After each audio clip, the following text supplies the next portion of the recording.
Now starting the lecture on communications management. Topic हमारा ये है, basically communication management is the brother of stakeholders management. जब तक हम लोग कम्युनिकेशंस को मैनेज नहीं करेंगे तो स्टेक होल्डर्स को कैसे मैनेज करेंगे। Let's start.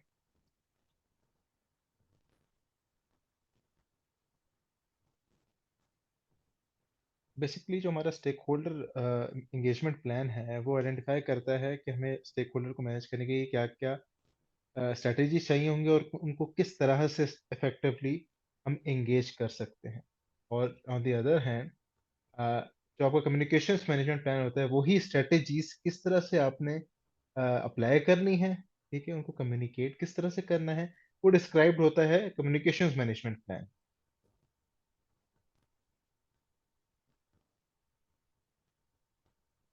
Communications management plan क्या होता है? बेसिकली प्लान होता है जो आपको इंफॉर्मेशन देता है how to manage stakeholder expectations. Effectively manage, हम लोग किस तरह से इफेक्टिवली मैनेज कर सकते हैं स्टेक होल्डर के एक्सपेक्टेशंस। इसमें जो सबसे इंपॉर्टेंट चीज़ होती है, जो एक गुड कम्युनिकेशन प्लान होता है, उसमें 4 R's होते हैं।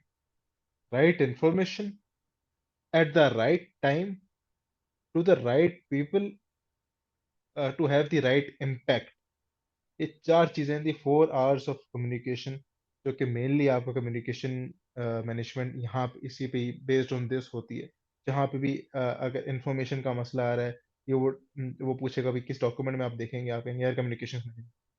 ओके, अगर मुझे टाइम से नहीं कोई रिपोर्ट मिली, कोई स्टेक होल्डर कंप्लेन करता है, तो आप वो क्वेश्चन में लिखा होगा कि what should the project manager do first.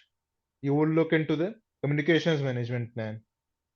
ठीक है, कोई स्टेक होल्डर कहेगा मुझे तो रिपोर्ट मिली ही नहीं, उसको रिपोर्ट मिल गई, ठीक है, राइट पीपल, तो आप उसको बताएंगे भाई you are the not the right person for this information. आपको जो आपकी रिपोर्ट मिलनी चाहिए वो मिल रही है ना। बोले हाँ ठीक है मिल रही है। राइट इम्पैक्ट, उसका जो आप इम्पैक्ट चाहते हैं उस चीज का राइट इम्पैक्ट जाए उस स्पेसिफिक स्टेक होल्डर या उस स्पेसिफिक बंदे पे।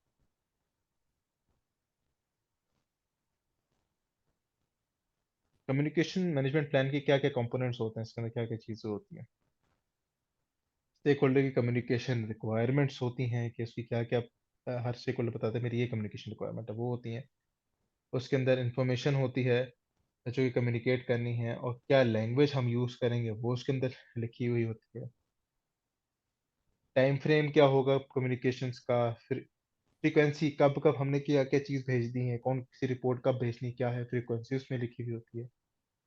रीज़न लिखा होता है कि हमने क्यों ये इंफॉर्मेशन डिस्ट्रीब्यूट करनी है। और ये वही कि who will receive this information, ये राइट पर्सन वाली चीज़ वो भी इधर लिखी हुई होती है। मेथड्स या टेक्नोलॉजी की, हम किस मेथड के थ्रू करेंगे, कम्युनिकेट करेंगे, आइदर हम लोग ईमेल करेंगे, हम जो है ना सबको ब्रॉडकास्ट करेंगे, या जो भी मेथड यूज करेंगे उसमें लिखा हुआ। बजट एलोकेशन के इस पूरी कम्युनिकेशन मैनेजमेंट के लिए बजट कितना एलोकेट किया गया वो भी इसमें डिटेल्ड होता है।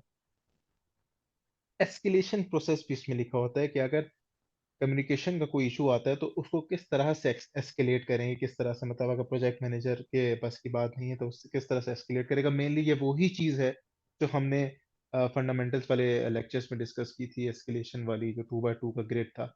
उसको देखे कि आपके जो है ना विद इन टीम और प्रोजेक्ट मैनेजर के बस में है तो आप खुद ही सॉल्व कर लेंगे, वरना फिर आप एस्केलेट कर देंगे उस स्पेसिफिक उससे रिलेटेड की स्टेक होल्डर को या फिर स्पॉन्सर को। और अपडेट प्रोसीजर क्या होगा प्लान का, कोई चेंज रिक्वेस्ट अगर आप करते हैं तो उसका क्या प्रोसीजर होगा। और आखिर में कंस्ट्रेंट्स क्या क्या होंगे ड्यू टू सम रेगुलेशंस या पॉलिसीज, जो ऑर्गेनाइजेशन की अपनी कोई पॉलिसी होगी रिगार्डिंग कम्युनिकेशन मैनेजमेंट, वो कंस्ट्रेंट्स कहलाएगी, तो वो उसमें लिखी भी होगी। ये होगा एक मजबूरी तौर पे कम्युनिकेशंस मैनेजमेंट प्लान। अब what are the types of communication, communication की क्या क्या टाइप्स हैं according to the PMP. We have 3 types basically. First is the push communication, ठीक है, जो कि एक स्पेसिफिक ऑडियंस को भेजी जाती है, ठीक है। और उसमें फॉर एग्जांपल आपके लिए लेटर हो गया, मेमोस हो गया, जिसको आप सॉरी एक स्पेसिफिक ऑडियंस को भेजी जाती है, ठीक है, और उसको डिस्ट्रीब्यूट किया जाता है, और इसको लेकिन आप यही नहीं जान सकते कि उसको चीज समझ आई है या नहीं आई। बस आपने भेज दिया, आपने you have pushed away from you that thing, ठीक है, that is called push communication. ठीक है, जिसमें आपके letters, memos, reports, voice mails, press के रिलीजेस, आपने कुछ भी लिख दिया, ठीक है, मतलब बिल बोर्ड्स भी इवन इसमें आ सकते हैं। देन आपके पास फुल कम्युनिकेशन आ गई, दैट इज ऑपोजिट, जिससे आप कोई चीज आप खुद ग्रैस्प कर रहे हैं, ठीक है। मतलब ये बहुत लार्ज वॉल्यूम के लिए यूजली इस्तेमाल होती है, लार्ज वॉल्यूम ऑफ इंफॉर्मेशन हो आपके पास या लार्ज ऑडियंस हो, उसके लिए आप फुल कम्युनिकेशन यूज करते हैं। जस्ट लाइक आप इंटरनेट की साइट्स, डिफरेंट साइट्स, बेतहाशा इंफॉर्मेशन होती है, ई लर्निंग के कोर्सेज होते हैं, लेसन्स लर्न रिपोजिटोरी जैसे हमने देखा था पहले, that is a pull communication, आप उससे कोई चीज ले रहे हैं टुवर्ड्स यू, ठीक है। नॉलेज की databases, that is a pull communication, ठीक है। जस्ट लाइक राइट नाउ आप जो है ना पोल कम्युनिकेशन भी कर रहे हैं, और साथ साथ हम लोग इंटरेक्टिव कम्युनिकेशन भी कर रहे हैं, we are interacting which other. मैं बार बार बार पूछ रहा हूँ, आपको समझ आ रही है क्या? तो यस, नो, और if you have any questions, that is interactive communication, two way communication between two parties, like a meeting or a phone call, instant messaging, video conferencing. Yeah, those are the examples of interactive communication. यहाँ तक clear है sir आपको?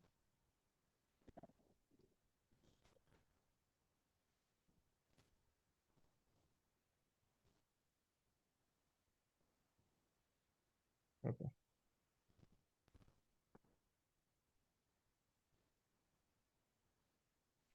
थोड़ा सा हम लोग इसमें use करते हैं information radiators.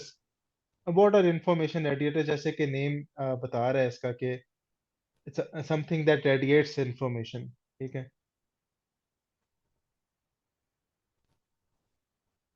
It is a document, और it can be anything, a document, a board, a screen, ठीक है, जो कि इंफॉर्मेशन रेडिएट करती है इसकी, जैसे कि डिफरेंट टाइप्स से लिखी हुई है। वाइट बोर्ड, मैंने आपको पिछले दिनों वाइट बोर्ड पे समझाया था स्क्रम मेथोडोलॉजी का, वो that was information radiator. Can board होता है, ये बेसिकली प्रोग्रेस कितनी है प्रोजेक्ट की, वो सारा वो बताता है, ये हम लोग आगे जाकर इंशाल्लाह डिस्कस करते हैं। प्रोग्रेस स्टेटस बताता है, ठीक है। विकीज, विकीज आप कह सकते हैं ट्वीट्स, जैसे ट्विटर पे ट्वीट्स आती है ना, इधर वहाँ पे उसका यूज विकीज। और फोर्थ, फिश बाउल विंडोज, ठीक है। लॉन्ग, अब बहुत बड़ी वीडियो कॉल्स होती हैं, जैसे पूरे पूरे आजकल वर्चुअल एक्सपोज होते हैं। यस्टरडे आई अटेंडेड पीएमआई का प्रोजेक्ट मैनेजमेंट एक्सपो अटेंड किया, दैट वाज टोटली वर्चुअल। अब वो क्या कहलाएगा? That is a fish ball window, long long video calls.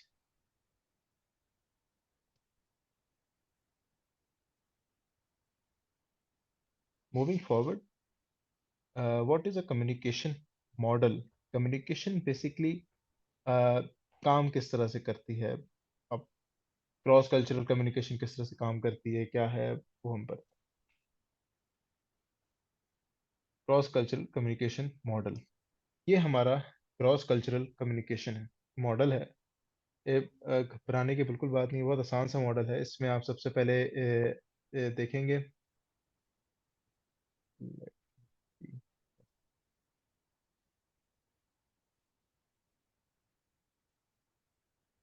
यहाँ पे इनकोड है। सबसे पहले मैं हूँ, I am the sender and you are the receiver. मैं वो इंफॉर्मेशन अपनी लैंग्वेज में इनकोड करके आपको भेज रहा हूँ, ठीक है, through a medium, let's say medium is WhatsApp, ठीक है। मैंने अपनी लैंग्वेज में इंफॉर्मेशन इनकोड की, थ्रू अ मीडियम आपको भेज दी, ट्रांसमिट कर दी, ठीक है।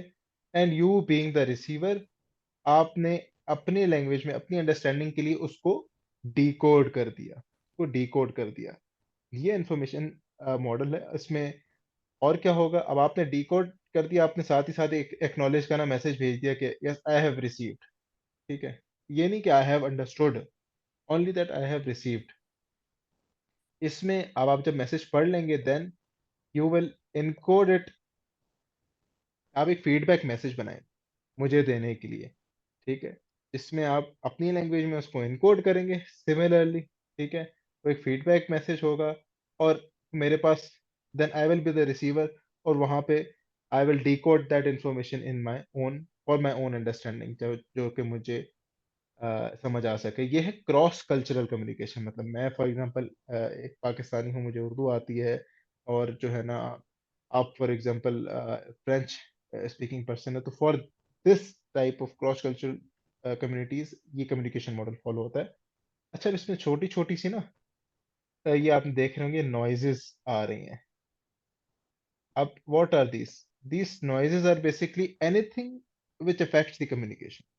जो भी चीज अफेक्ट करी, इंटरनेट की स्पीड हो गई, ठीक है, आप क्या कह सकते हैं, अब इंटरनेट की स्पीड मेनली आप इसको कह सकते हैं इंटरनेट की कनेक्टिविटी हो गई, that is a noise.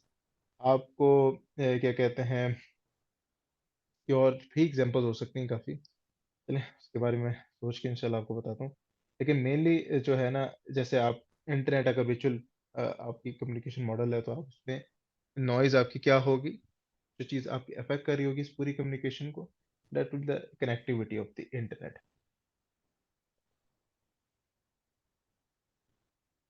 I hope sir ये मॉडल क्लियर हो गया। ये सिंपल सा है, एक मॉडल है, इतना ज़्यादा कॉम्प्लेक्स नहीं है। और इसमें एक और चीज़ भी थी, बस हमने कल्चरल अवेयरनेस हम लोग को थोड़ा सा उनके, जिसको हम सेंड कर रहे हैं, मतलब सेंडर को रिसीवर के कल्चर के बारे में मालूम होना चाहिए, उसके उसकी नेशनैलिटी, उसकी प्रोफेशनल डिसिप्लिन, जेंडर और पर्सनैलिटी कोई बायस है तो वो, और सिमिलरली रिसीवर को सेंडर का पता होना चाहिए, ताकि वो उस लिहाज से इनकोड और डिकोड कर सके। Sir is this clear? इसमें कोई इशू हो तो क्लियर। करना। नहीं नहीं, थैंक यू। क्लियर है, बिल्कुल।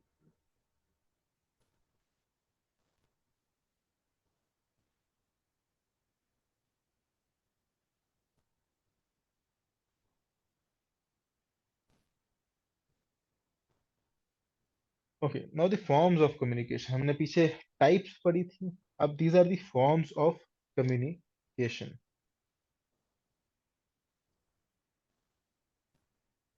जैसे कि आपको पता है फॉर्मल कम्युनिकेशन आ जाती है, देन इनफॉर्मल कम्युनिकेशन आ जाती है। अच्छा, अकॉर्डिंग टू पीएमआई, जो प्रोजेक्ट मैनेजमेंट इंस्टीट्यूट, हम लोग यहाँ पे जो है ना, ईमेल को as a informal communication treat करते हैं, not as a formal communication. Written communication आ जाती है, फिर वर्बल या फिर ओरल कम्युनिकेशन आ जाती है, देन वीडियो कम्युनिकेशन, जैसे कि हम अभी इस वक्त कर रहे हैं। अब इधर एक सवाल पैदा होता है कि सब कुछ ठीक है, लेकिन नीड क्यों पड़ रही है हमें कम्युनिकेशन की? इसके बगैर काम नहीं चल सकता क्या? वो देखते हैं हम आगे, कि बेसिकली हमें जो प्रोजेक्ट है, planning the project, communication is important to the ultimate success of any project. Inadequate communication planning may lead to problems such as delay in message delivery. आपका मैसेज टाइम पे डिलीवर होगा, ठीक है, तब ही आप उस चीज को सही से चीज को लेके चल सकेंगे। So for example, you are in a planning phase, आपने अ, अपने प्लान की अप्रूवल लेनी है, स्पॉन्सर को आप किसी मीडियम के थ्रू उसको भेजेंगे, ठीक है, आए तरह आप चलें, प्रिंट आउट भी लेते हैं, डेट इज अ मीडियम ना, तो आप उसके थ्रू भी उसको भेजेंगे, तो दैट इज अ कम्युनिकेशन। तो वो उसमें अगर डिले आएगा तो ओवरऑल प्रोजेक्ट में भी डिले आएगा। तो आपने इस वजह से कम्युनिकेशन की नीड होती है। और इसमें इम्पोर्टेंट कुछ कंसिडरेशंस भी होती हैं, जैसे कि हु नीड्स व्हाट इन्फॉर्मेशन, किसको क्या इन्फॉर्मेशन चाहिए, कौन ऑथराइज है इन्फॉर्मेशन के लिए, ठीक है, when they will need the information, store कहाँ से की जाएगी इन्फॉर्मेशन, और क्या फॉर्मेट होगा, जो कि हम लोग कम्युनिकेशन मैनेजमेंट प्लान में सारी चीज़ें लिखते हैं, जैसे हमने कि पहले पढ़ा।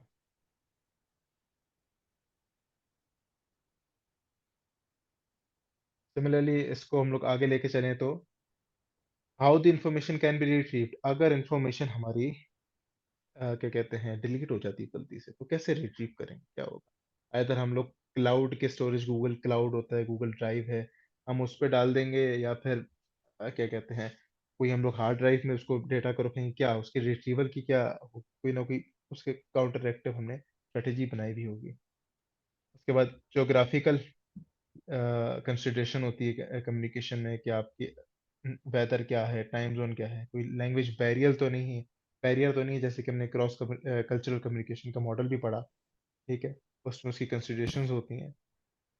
बट डाइवर्सिटी होती है कि भाई आपके पीपल डिफरेंट कंट्रीज से आ रहे हैं, तो आप जाहिर सी बात है उनके रेस का, उनके जेंडर का, उनके रिलीजियस डिफरेंस का भी ख्याल रखना पड़ता है।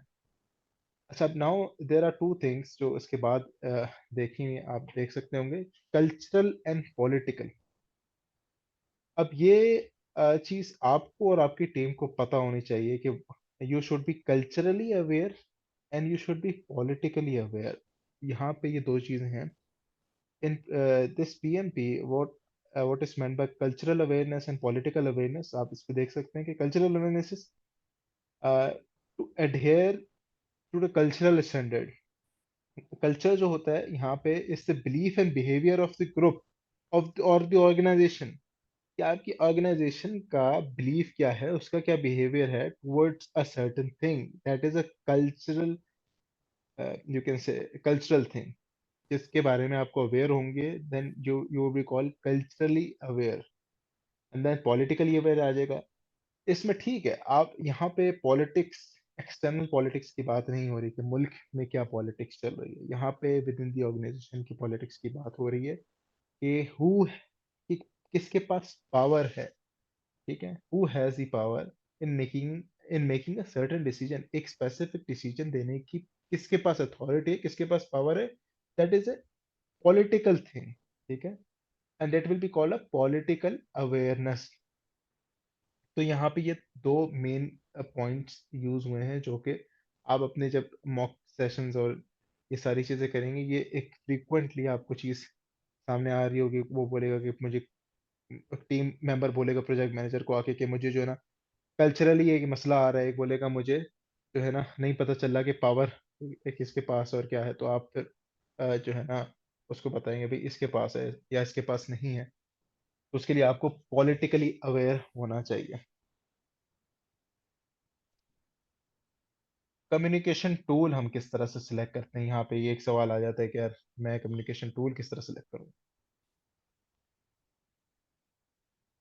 इसमें काफ़ी सारी हमारी कंसिडरेशंस होती हैं, जस्ट लाइक कि हमें कितनी अर्जेंसी है, ठीक है, फ्रिक्वेंसी क्या क्या होगी हमारी इंफॉर्मेशन की, ठीक है, हमारे पास टेक्नोलॉजी क्या क्या अवेलेबल है, हम आइदर उसकी ईज ऑफ यूज़ क्या है, उस डिफरेंट हमारे पास टूल्स हैं, तो हम लोग उसमें से सिलेक्शन के लिए देखेंगे हमारे इजी टू यूज़ कौन सा टूल है, ठीक है, और उसकी जाहिर सी बात है सूटेबिलिटी देखेंगे, उसकी ट्रेनिंग भी हमें देनी पड़ेगी। उसके बाद आपके आ जाता है प्रोजेक्ट की क्या एनवायरनमेंट है, आपके प्रोजेक्ट में की एनवायरनमेंट के हिसाब से आप कौन सा टूल यूज़ कर सकते हैं।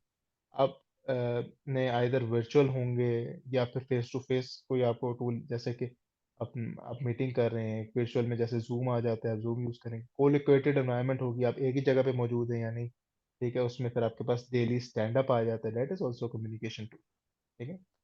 तो जो है ना, लास्टली आप देखेंगे इसमें कि सेंसिटिविटी या कॉन्फिडेंशियलिटी ऑफ इंफॉर्मेशन, ठीक है, कि आपकी ऐसी इंफॉर्मेशन लीक ना हो जाए जो कि कॉन्फिडेंशियल थी।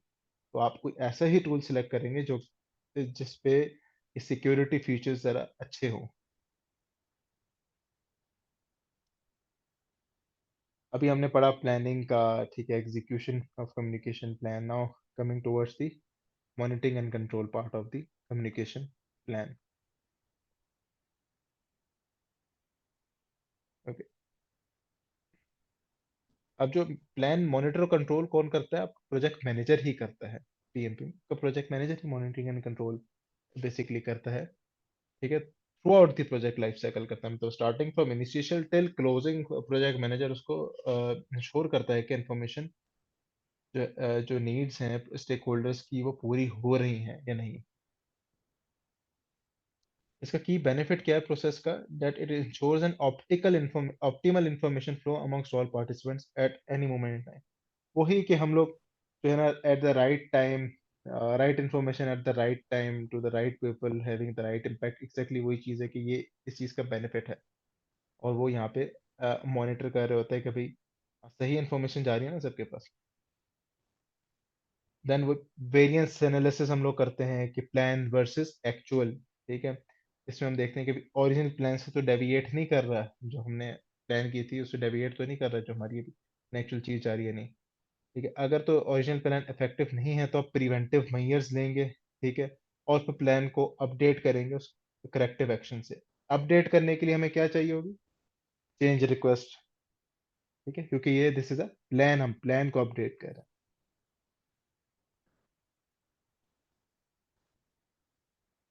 Now the flow of information, की इंफॉर्मेशन फ्लो किस तरह से होती है पूरे प्रोजेक्ट में। सबसे पहले आपके पास आता है वर्क परफॉर्मेंस डेटा। अब what is work performance data? ये रॉ डेटा होता है, बिल्कुल बस आपके पास बहुत सारा डेटा इकट्ठा हुआ हुआ है, ये this is the raw data. आपके पास एक रॉ डेटा आ गया। ठीक है, आप क्या करते हैं, उसको हर डिपार्टमेंट में दे देते हैं। ठीक है, आपने क्वालिटी डिपार्टमेंट को दे दिया, प्रोक्योरमेंट डिपार्टमेंट में दे दिया, उनसे स्पेसिफिक ना, और एचआर डिपार्टमेंट को सारे सारे डेटा उनका अपना अपना रॉ डेटा फराहम कर दिया। वो उसको बनाते हैं वर्क परफॉर्मेंस इंफॉर्मेशन में। ठीक है, जो कि एक ऑर्गेनाइज्ड डेटा हम लोग जिसको कहेंगे। ठीक है, उसके बाद आप you being the project manager, आप क्या करते हैं, हर हर सारे डिपार्टमेंट्स ना आपको वो इंफॉर्मेशन भेज देते हैं। ठीक है, work performance information, and you generate a work performance report, जो कि यहाँ पे आप जैसे कि देख सकते हैं कि एक इंफॉर्मेशन रिपोर्ट होती है, ऑर्गेनाइज्ड इंफॉर्मेशन रिपोर्ट होती है, जो कि आगे आप स्टेक होल्डर्स को देते हैं कि भाई ये रिपोर्ट है आपके project. I hope this is clear. ठीक है। Channel of communication,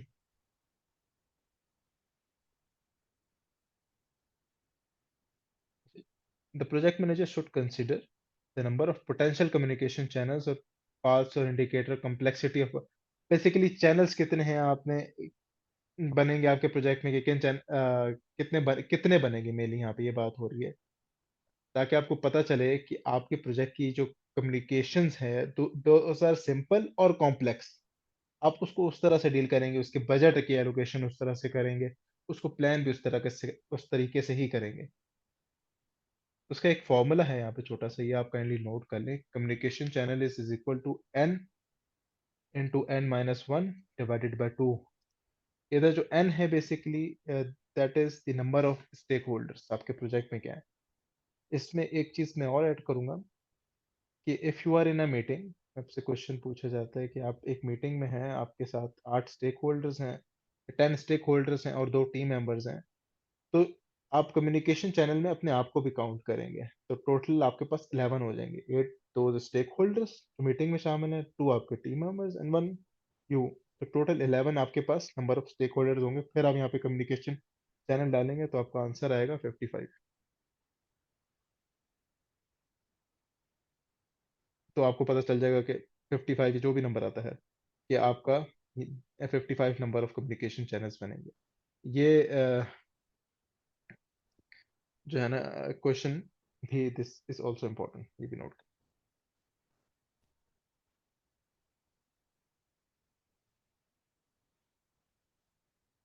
similarly concluding communications topic, इसमें हम लोग देखेंगे कि डिफरेंट लाइफ साइकिल में किस तरह से कम्युनिकेशन मैनेजमेंट हमारी चल रही होती है। जैसे कि life cycle initiation, planning, execution, monitoring and control and closing. इसमें हमारे पास इनिशिएशन में सिमिलरली एग्जैक्टली सेम है। प्रोजेक्ट चार्टर बनेगा, 3 चीजें बनती है इनिशिएशन में: project charter, assumption log and stakeholder register. इधर अभी फिलहाल कम्युनिकेशंस का कोई लेना देना है ही नहीं। ठीक है, देन कम्स प्लानिंग, जिसमें हम कम्युनिकेशंस मैनेजमेंट प्लान बनाते हैं, जो कि हमारा प्रोजेक्ट मैनेजमेंट प्लान का पार्ट।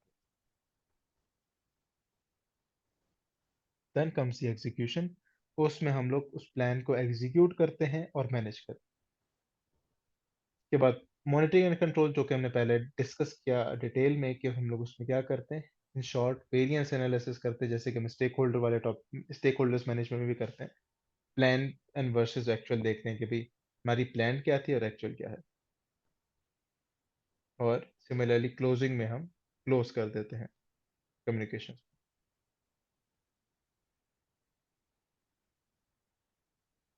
अब सिंपल एक comparison between stakeholder engagement plan and communication plan. जैसे कि हमारा जो stakeholder communication engagement plan है, वो आपको एंगेजमेंट लेवल और मैट्रिक्स जो हम लोग बनाते हैं वो बताता है। और on the other hand communication plan frequency बताता है। और स्टेक होल्डर प्लान करंट और डिजायर्ड एंगेजमेंट लेवल को बताता है स्टेक होल्डर का।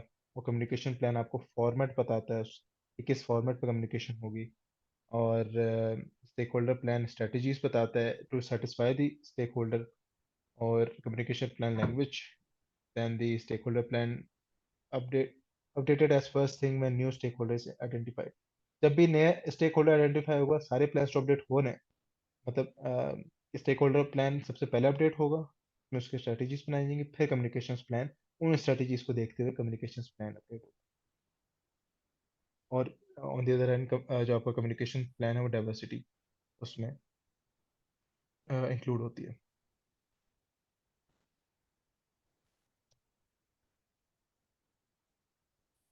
माइंड मैप एक्टिविटी, ये चले मैं इस टेक इट एज असाइनमेंट।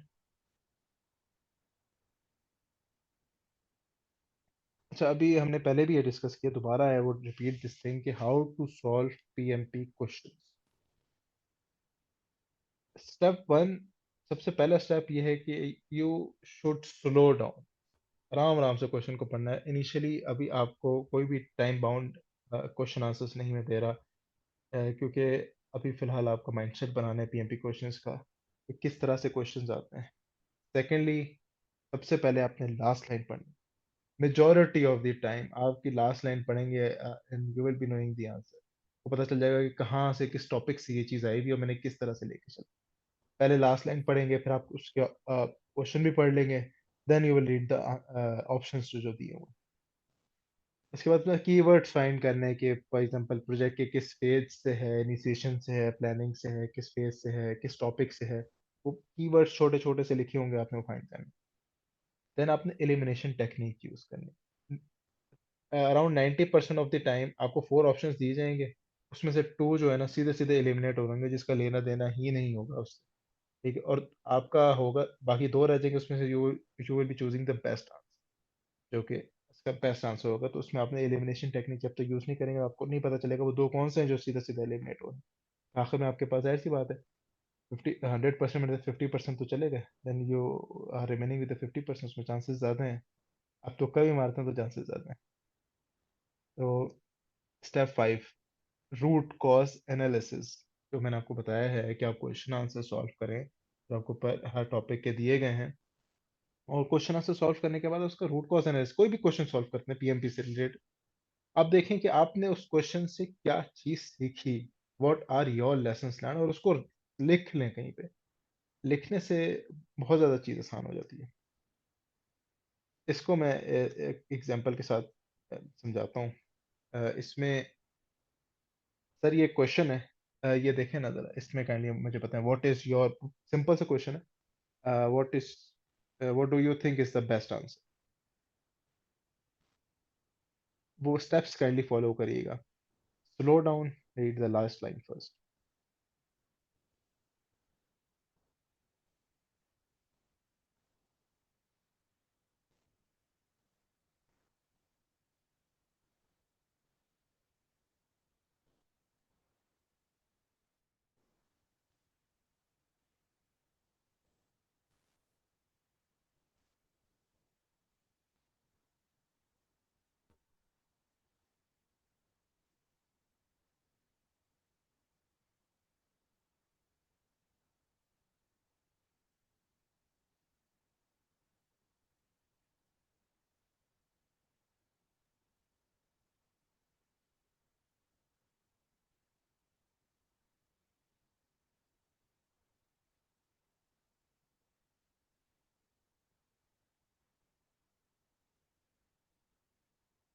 मेरे ख्याल में ये सी ज्यादा सबसे क्लोज है।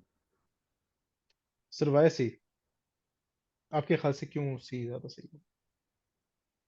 जो हमने पढ़ी है ना सिस्टमेटिकली, ये तो एग्जाम्पल में दी हुई है। two layers are pressurizing, whereas involvement 30 layers की in the project, 30 जो stakeholders हैं. तो सर हमने सिस्टमेटिक अप्रोच से ही जो है ना इनको आइडेंटिफाई करना है कि कौन प्रायोरिटी में, पावर में और इंटरेस्ट में क्राफ्ट है हमारा, कि उनकी बिल्कुल बिल्कुल मतलब अफेक्ट है हमारे जो सर प्रोजेक्ट पे है, टीम पे, तमाम चीज़ को देखते करना, चलिए ठीक क्रिएटिंग ए है, इस systematic. Let's discuss following that steps जो मैंने आपको बताए थे क्वेश्चन सॉल्व करने के। सबसे पहले तो लास्ट लाइन फर्स्ट के, how will the how will this identify stakeholders process assist you with the task। ठीक है, यहाँ पे बात हो रही है आइडेंटिफाई स्टेक होल्डर्स प्रोसेस की। ठीक है, अब आपको यहाँ पे मैं एक और चीज़ भी बता दूं कि आपकी जो डोमेन्स मैंने बताई थी उसमें पीपल डोमेन थी, प्रोसेस डोमेन थी और business environment domain. These are the process जो आप पढ़ रहे हैं। ओके, ये चीज़ बेसिकली एग्जाम में आ रही होती है।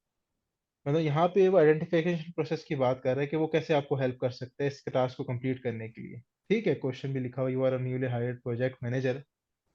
मैं कहता हूँ कि this all is irrelevant, the question is actually this. आप ये चीज देखेंगे आपको सीधा सीधा आंसर पता चल रहा है, आपने बिल्कुल सही बताया। This is the right answer. Planning on how control stakeholders. Planning की तो हम बात ही नहीं कर रहे ना, प्लानिंग का पूछ ही नहीं रहा। वो तो आइडेंटिफाई स्टेक होल्डर्स प्रोसेस का पूछ रहे हैं, जो कि हम लोग प्लानिंग में नहीं करते, जो हम क्या करते हैं इनिशियल इनिशिएशन फेज में कर रहे थे। ठीक है, और establishing an approach to increase the support and minimize opposition of stakeholders, this is totally irrelevant। ठीक है, creating a systematic approach to identifying stakeholders, and the last one is setting the tone for document creation to be used on the document, this is also irrelevant। the best answer is this। I hope sir थोड़ा सा आपको clarity मिली है कि questions किस तरह के, ये this is the actual question जो कि एग्जाम में आया है किसी के।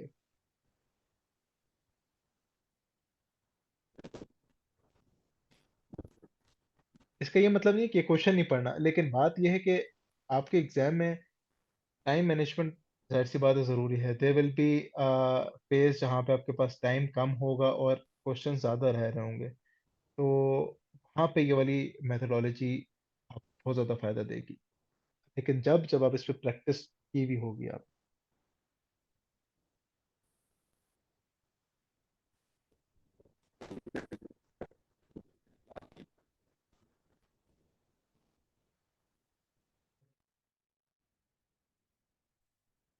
इन कम्युनिकेशंस टॉपिक और यू कैन से जनरलाइज्ड, हम लोग बेसिकली साथ साथ टीम की ट्रेनिंग, मेंटोरिंग और कोचिंग भी साथ साथ चलती रहती है, एज ए इंडिविजुअल भी और एज अ ग्रुप भी। तो लेट्स डिस्कस दैट।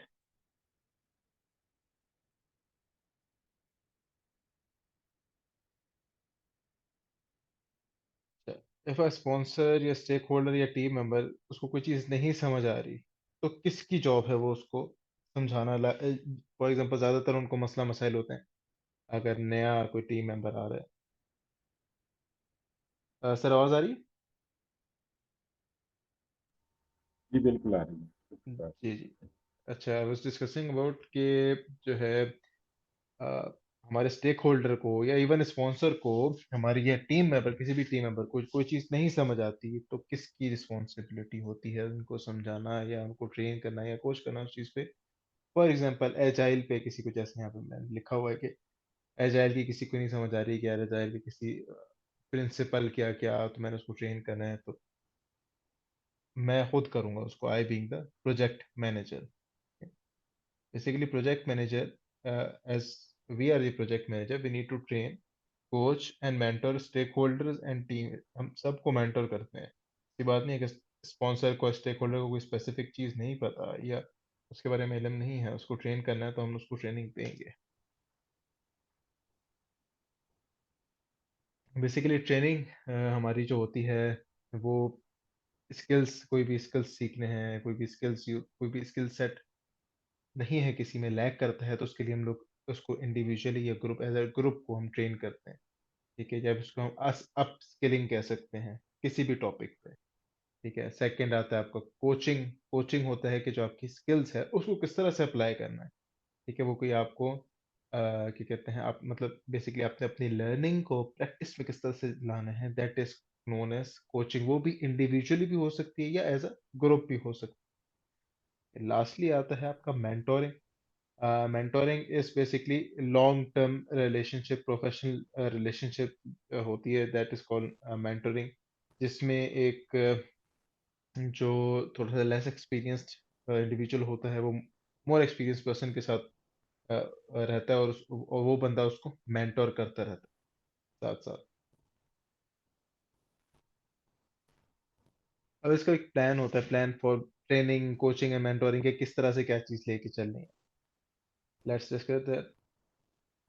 सबसे पहले हम लोग गैप एनालिसिस परफॉर्म करते हैं कि भाई हमारी ट्रेनिंग में क्या क्या गैप है, क्या चीज़ इस प्रोजेक्ट में ऐसी है, क्या स्किल सेट हमें रिक्वायर है जो हमारी मेरी टीम लैग करती है, या स्टेक होल्डर्स को नहीं पता, या मेरे ये कहते हैं स्पॉन्सर को नहीं पता। तो हम लोग वो चीज़ पहले एनालाइज करते हैं। Then we then we plan for a suitable training. कि हम लोग प्लान करते हैं कि हम लोग किस टाइप की ट्रेनिंग इनको चाहिए होगी। सॉफ्ट स्किल्स की ट्रेनिंग होगी, टेक्निकल स्किल की ट्रेनिंग होगी, या कोई टीम बिल्डिंग एक्टिविटी होगी। हम उसके बारे में प्लान करते हैं। देन हम उसका कॉस्ट बेनिफिट एनालिसिस करते हैं कि हम देखते हैं कि उस पर कितनी कॉस्ट आएगी, क्या बेनिफिट उससे ज़्यादा होगा या नहीं। पता चला कॉस्ट बहुत ज़्यादा हो लेकिन आप वैल्यू आपको वो चीज़ नहीं प्रोवाइड कर रही, तो उसका फ़ायदा नहीं होगा एट द एंड। उसके बाद आप ट्रेनिंग को स्केड्यूल करते हैं।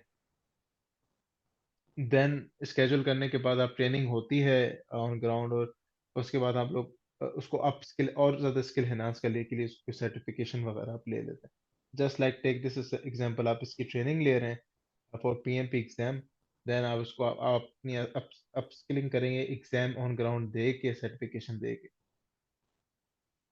और लास्टली जो है ना, आप इनकरेज करते हैं सीनियर स्टेक होल्डर्स को या टीम मेंबर्स को कि वो जूनियर जो आपके टीम मेंबर्स हैं, स्टेक होल्डर्स हैं, उनको through out the project life cycle mentorship और कोचिंग प्रोवाइड करें।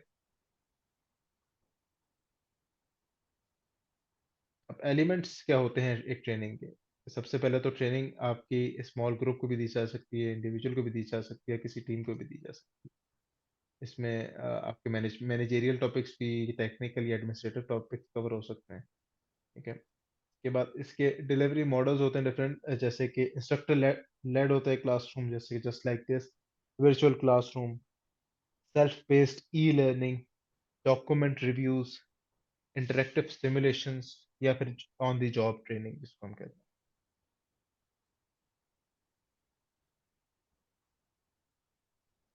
अब ये बेसिकली ट्रेनिंग मॉडल है जो भी अभी हम लोग पढ़ रहे हैं, कोचिंग, ट्रेनिंग, मेंटरशिप। इसका ये समरी है कि व्हाट इज दिस। तो इसको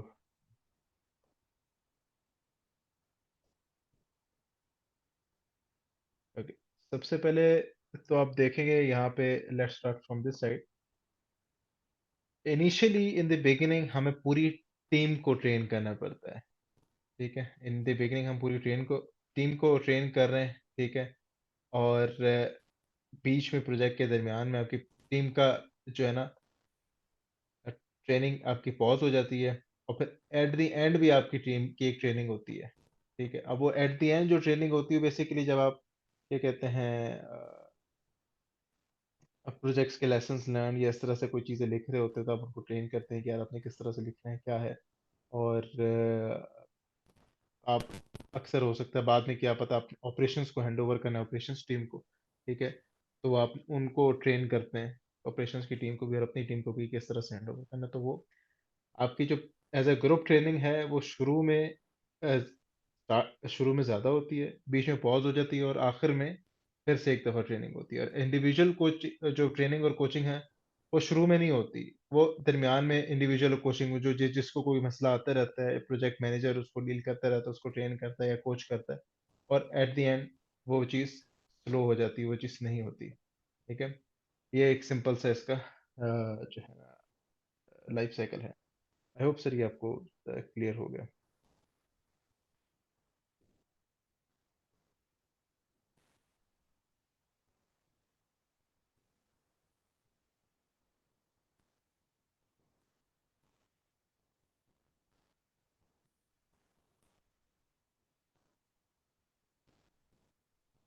सेल्फ ऑर्गेनाइजिंग टीम्स, हमने जैसे कि पढ़ा था एजाइल में भी, कि हम लोगों को सेम टीम को इंकरेज करना होता है कि भाई आप सेल्फ ऑर्गेनाइज हैं, खुद के डेली वर्क लाइफ आप खुद जो है ना सेट करें अपनी। आप उनको क्या कहते हैं, कोच करते हैं इंडिविजुअल्स को कि आप किस तरह से कंट्रीब्यूट कर सकते हैं डिफरेंट प्रोजेक्ट रोल्स पे, अपने प्रोजेक्ट रोल पे, जो भी आपका प्रोजेक्ट का रोल है। अच्छा, you also coach an individual with tacit knowledge. अब टेसिट नॉलेज क्या होती है, टेसिट नॉलेज आप जो भी इसको कहना चाहें, वो बेसिकली होती है आपकी वो नॉलेज जो कि आप डॉक्यूमेंट नहीं कर सकते, जो आपकी एक्सपीरियंस से आती है, that is called tacit knowledge, tacit knowledge. कि आपकी क्या कहते हैं, एक्सपीरियंस से कोई आपको नॉलेज आई, कोई स्किल्स आपने एक्सपीरियंस से सीखा, कोई एबिलिटी सीखी, that is a tacit knowledge, जो आप उसको लफ्जों से बता सकते हैं लेकिन उसको डॉक्यूमेंट नहीं कर सकते, that is a tacit knowledge.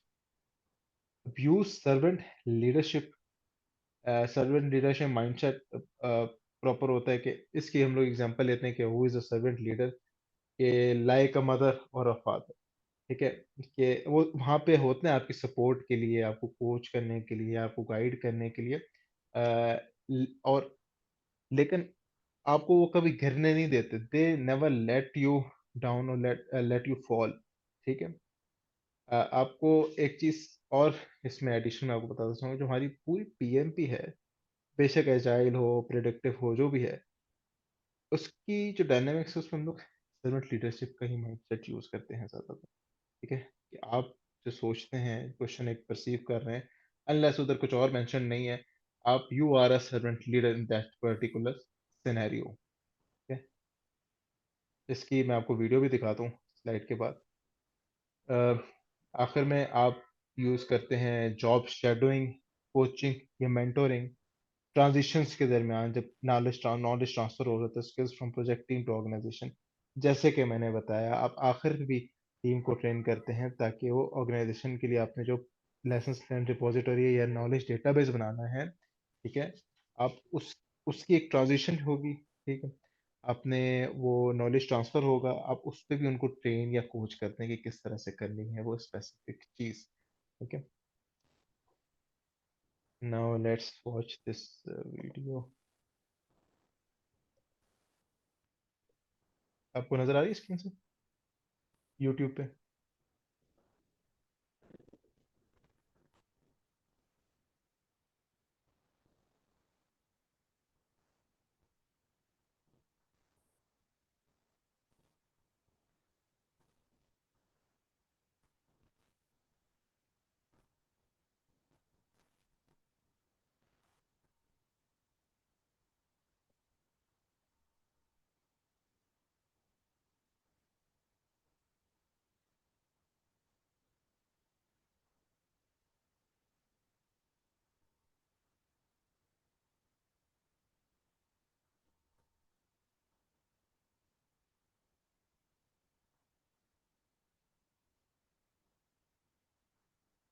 Sir I hope servant leadership is clear from this.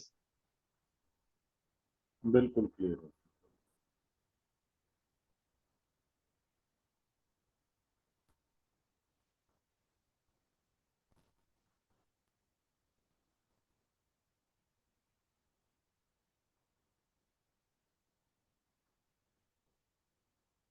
Okay, now moving forward. अच्छा, लास्टली इसमें एक और टर्म यूज हुई है, that is called job shadowing. Basically ये it is a type of on job training होती है, जिसमें आप क्या करते हैं, I am for example interested employ कि मैं प्लानिंग की तरफ जाऊं, तो मैं प्लानिंग डिपार्टमेंट में किसी एक एम्प्लॉय के साथ बैठ जाऊंगा और एग्जैक्टली डिटो कॉपी करूंगा, जो चीज़ें वो करता रहता है साथ साथ, मैं उसको शेडो करूंगा, that is known as job shadowing.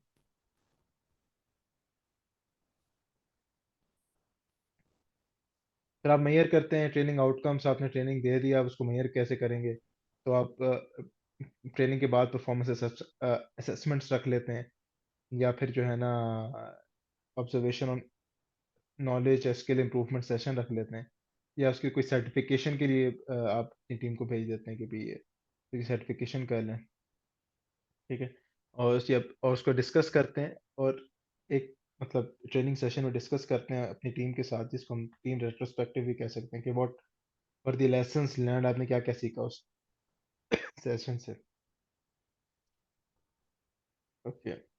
Augment training through coaching to convert learning into active use of knowledge, मतलब आप आउटकम जब तक मेजर नहीं करेंगे तब तक आप उस लर्निंग कर्व को एक नॉलेज में नहीं तब्दील कर सकते। जो कि आप किस तरह से कर सकते हैं, उनको pairing the team members in knowledge sharing relations, उनके पेयर्स बना कि भी आपने ये इस एक्टिविटी में ये चीज़ परफॉर्म करनी है, ये चीज़ परफॉर्म करनी है, ये चीज़। इसकी जब बेस्ट एग्जांपल जो इन सेशंस में लोग पहले करते रहे, जब पार्टिसिपेंट्स हमारे पास थे, कि ब्रेकआउट रूम्स में जाना, that is a basically pairing activity. उसमें और मैं किस तरह से मेजर करता था कि आपको वो टॉपिक आया है या नहीं आया, तो मैं किस तरह से करता हूँ इवन अभी भी, that is the mind maps that you make. तो आप माइंड मैप्स मेक करते हैं, दोस्त टेल मी, जो मैं आपको ट्रेनिंग प्रोवाइड कर रहा हूँ, either that is turning into knowledge or not। Okay, अगर डिजायर्ड आउटकम नहीं अचीव होते तो आप क्या करते हैं, इसको लेसन्स लर्न में लिख लेते हैं, और मतलब आप उसका रूट कॉज निकालते हैं कि क्यों नहीं हुआ है, और उसको लेसन्स लर्न रजिस्टर में लिख लेते हैं। सिंपल।